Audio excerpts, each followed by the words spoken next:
for the very first time, the woman who says she was attacked by former Seattle Seahawks player Chad Wheeler is speaking out. Last week, you may recall, Wheeler pleaded not guilty to 3 charges, including domestic violence assault. His ex-girlfriend showed up in court to face him. She says that Wheeler is still a threat to her safety, and now she's sharing her story in an exclusive interview with CBS This Morning. She spoke with our national correspondent, Jerika Duncan. Good morning to you, Jerika. Good morning to you, Gail. Her name is Aaliyah Taylor, and it was a leaked photo of her injuries that made national headlines. Well, now she's ready to share her story, and most importantly, she wants domestic violence survivors to know they're not alone. We want to warn you, some of what you're about to see and hear is graphic. I still have to regularly get my concussion checked. I have bolts and a steel plate I'm going to have forever in my arm. I'm going to have to deal with this the rest of my life. That's the reality for 27-year-old Aaliyah Taylor after she says she was attacked by her then boyfriend, Chad Wheeler. Taylor says the pair dated for 6 months with barely any arguments. We were like best friends. We did everything together. I even introduced him to my family. We would babysit my nephew together. But according to Taylor, that all changed on January 22nd, starting with a text from Wheeler that he'd shaved his head. He just loved his long hair, refused to cut it, and it surprised me and it worried me. I came home and Chad was trying to play it off as if he just kind of cut his hair, but then as time went on throughout the day, he started going downhill emotionally. Taylor later told police it was the beginning of a manic episode, adding she knew Wheeler suffered from bipolar disorder. Then, according to Taylor, Wheeler snapped into a dark place. He stood up and he told me to bow down, and I asked him why, and he didn't respond. He just told me to bow down again, and I told him no, and he immediately grabbed my neck, and that's when things began. Do you recall what happened after that?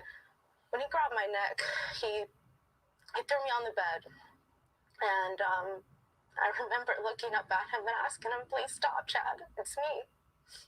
And I just immediately knew the look in his eyes. That was it. Taylor, who is 5'9", says that's when Wheeler, 6'7", weighing more than 300 pounds, tried to choke her. According to Taylor, she blacked out twice before the attack was over. I had touched my face, and I looked down, and there's blood on my hand. And I remember getting up and running to the bathroom. Chad was standing by the bed, by the doorway, and he was sipping his smoothie. And was like, "Wow, you're still alive." Please help me now. I'm gonna die. Taylor says she then locked herself in the bathroom, called 911, and texted her family and Wheeler's father for help. According to police reports, it took 3 officers and 2 sets of handcuffs to restrain Wheeler. Police said Wheeler kept apologizing as he was arrested. Do you think that Chad's behavior is directly connected to a mental health issue? To be honest, I don't know.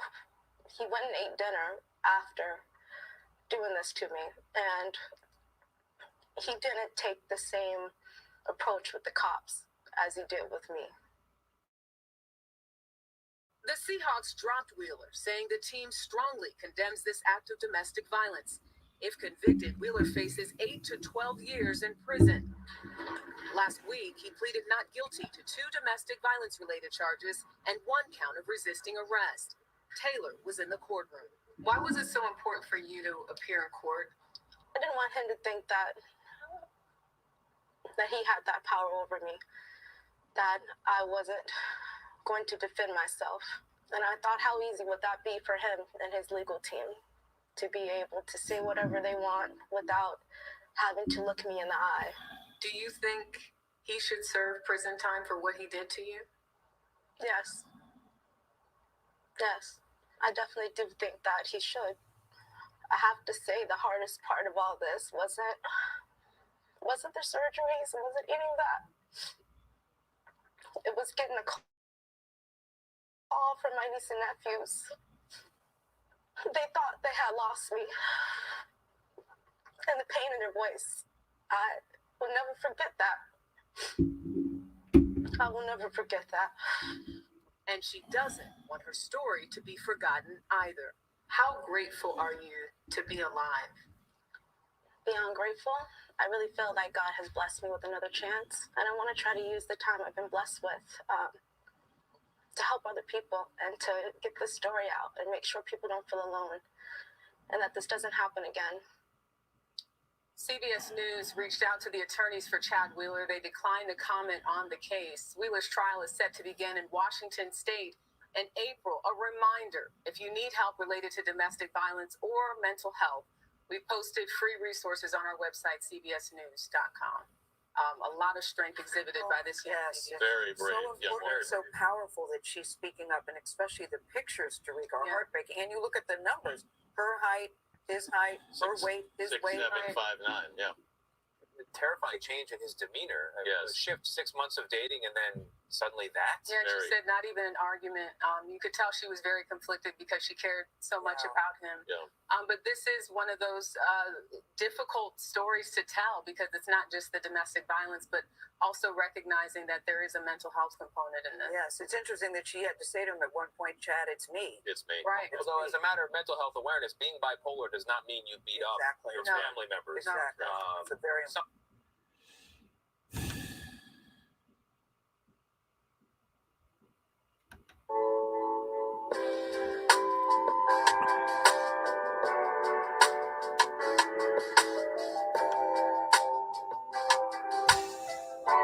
I got a question.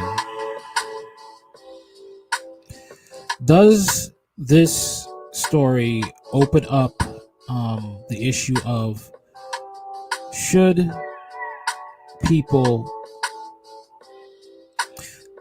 does this bring a stigma on people who are bipolar?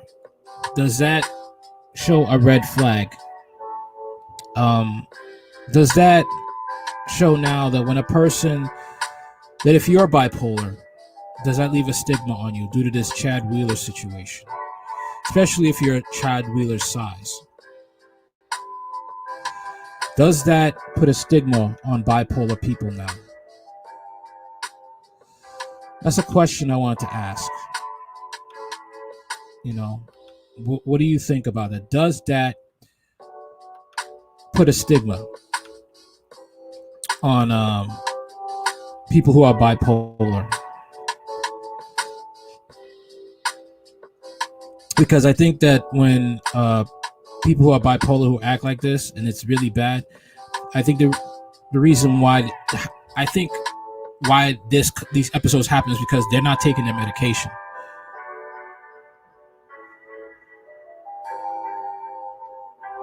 That's what I think. If he's suffering with bipolar, then he didn't take his meds. No way am I excusing him. I'm not. I'm just saying the fact he didn't take his meds, which was his personal responsibility. If he was given medication, he was supposed to be taking it.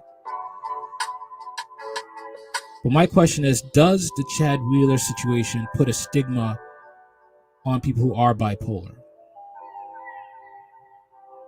Even more of people who have had episodes that were violent, but they take their medication. Does this put a stigma on them? Does this cause women to now be even more careful about dating people who have mental health issues? Just want to know what you think on that. If you're on my Podbean live cast, comment in the comment section.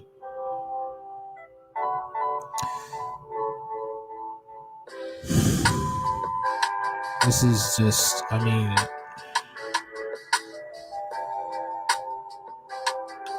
it's sad. It just really is. It's really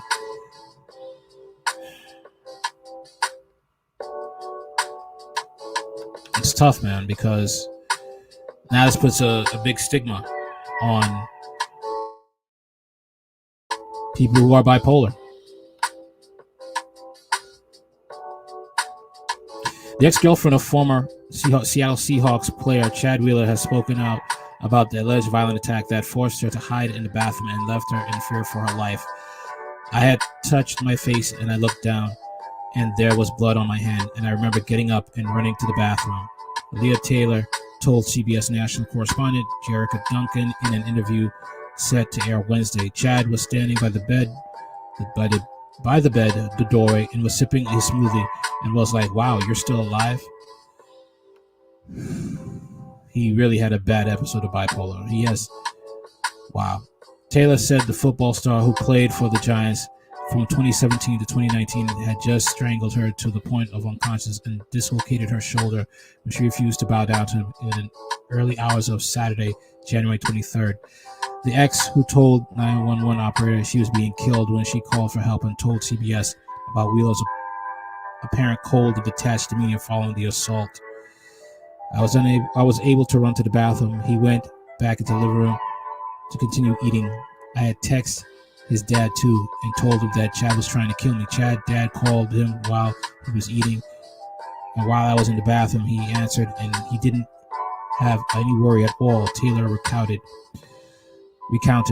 Chad was like, "I'm just eating dinner. Nothing's going on." And that terrified me. The dude had a very psychotic bipolar episode. He basically choked this woman to a point that she could have died. He's like eating, sipping a smoothie. "Oh, wow, you're still alive?" Oh, nothing's going on, Dad. Yeah, nothing's. Oh, his dad calls him. I wonder if his dad knows about his psychotic episodes. If he's struggling with bipolar, does his parents know? And if so, why didn't they have him medicated?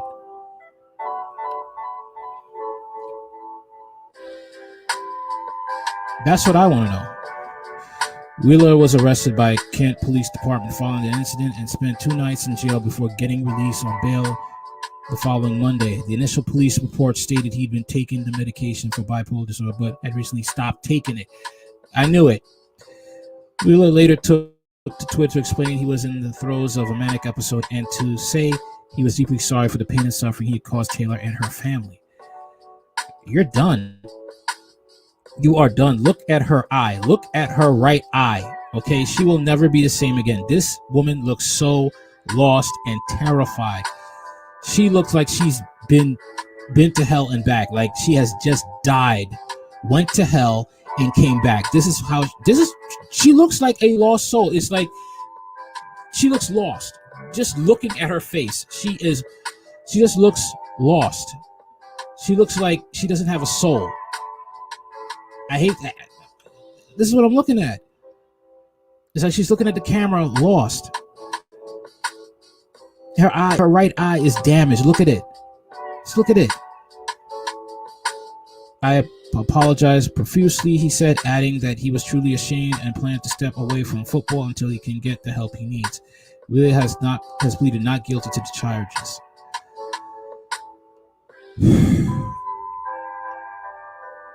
If you're sorry, you would plead guilty. But he's trying to avoid prison.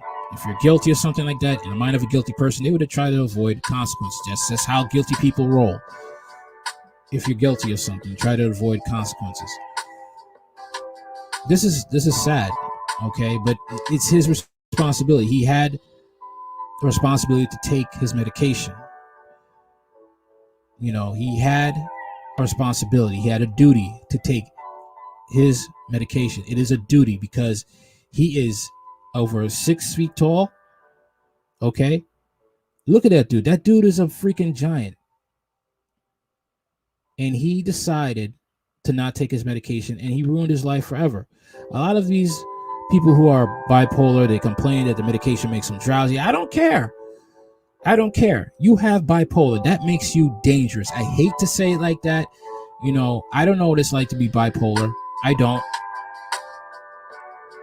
Okay, but you have a responsibility to take your meds for the safety of not only yourself, but for others.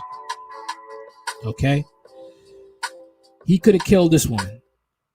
He could have broke her in half. He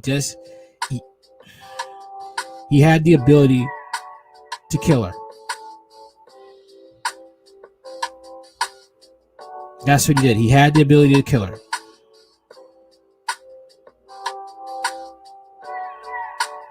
And thank God he didn't.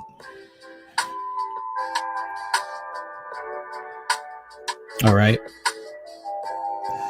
What also makes me infuriated is you have women like Cynthia G that will try to blame this on black men. It's sad. It really is.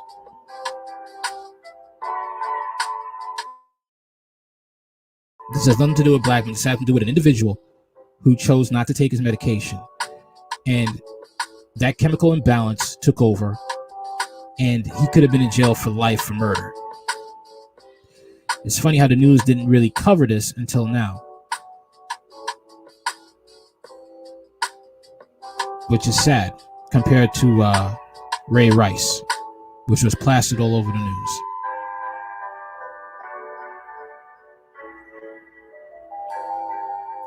I hope she gets the help that she needs. I really do. I hope and pray for both of them to get the help that they need. Both of them need help because both of their lives are changed forever. Okay? Chad has to deal with the fact that he has a Dr. Jekyll and Mr. Hyde personality, and he has to keep it in check by taking his meds. Sad to say, that's his life. That is his lot in life. His ex-girlfriend is going to have get a lot of therapy, a lot of help. She has a metal plate in her arm. She has to live with that for the rest of her life. Her soul, she's a broken individual right now, and she needs help. Both of them do. Thoughts and prayers for both of them. All right, tell me what you think in the comments about the situation. Again, what do you think about this? Does this put a stigma on people who are bipolar, and the fact of them even being looked upon in a negative light now, and even looked upon in a negative light, even being in a relationship with them? Does that put them in a negative light with this Chad Wheeler situation? Let me know in the comments. All right, like, share, comment, and subscribe. Later.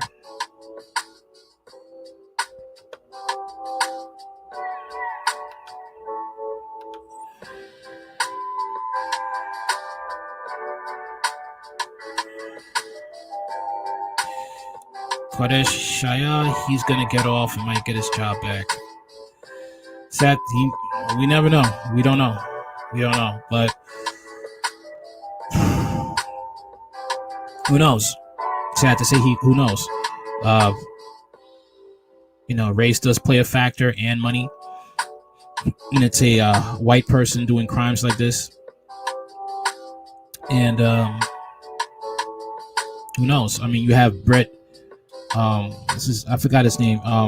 He's the son of he's an assistant coach to the head coach of the Kansas City Chiefs.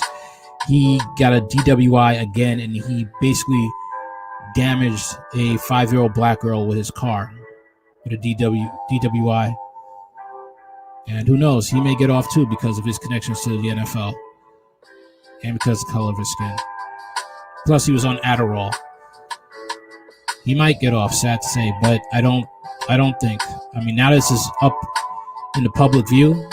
All this woman has to do, all his ex-girlfriend has to do is get the right connections, and he will lose his job. He will not be playing football for a while, if ever. All right, once again, like, share, comment, and subscribe. Later.